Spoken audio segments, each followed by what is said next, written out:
We're Dave and Becky Glazewski. We've been attending River Glen for, I guess, 18 years now. It happened as part of a campaign, I think, is where we really dug in and finally made the commitment to start giving generously.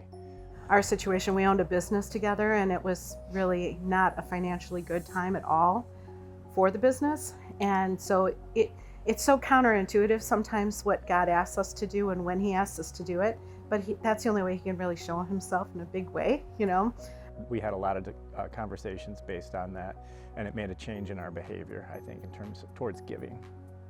God loves a cheerful giver. And you know, it's the only area I believe that God uses the testing idea about 3 times in the Bible. 2 other times it's not about us testing Him, it's Him testing us. But in Malachi 3:10 it talks about, you know, test me in this. And it really just means, you know, trust me in this and let me show you.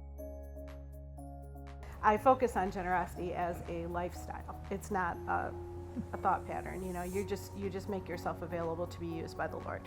I just think it happens as we go about our day, right? With our interactions with people.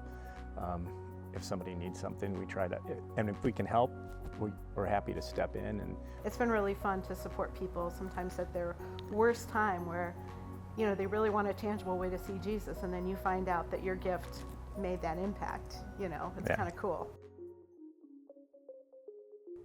God's going to give back to you when you give to Him, and it came back in multiples, and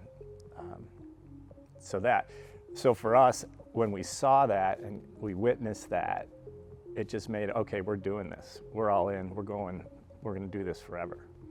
He didn't have to reward us financially. Oftentimes that's not what happens, but He has been so generous with us, and it really was such an encouragement to, I know for sure, my faith, but I think in particular your faith. And it kind of took the pride out of what we earn to the realization that it's all God's.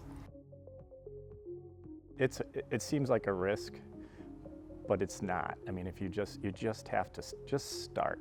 Just getting started is part of the path to getting to where you need to be. I think people think that it's risky because they don't understand that it's the best investment you can ever make, right? God loves us so much, and He wants to bless us in so many ways. We view our life with our circumstances here and God out here. We're looking at our circumstances all the time. But when we change our focus, we view everything through God's lens. But you have to walk in faith and trust. And, you know, faith is something you can't see, right? You have to do it. It was through conversations with each other where we finally both agreed that, okay, we're ready to step out in faith and do this, make this change in our lives. And it, again, looking back, it was the best thing we ever did.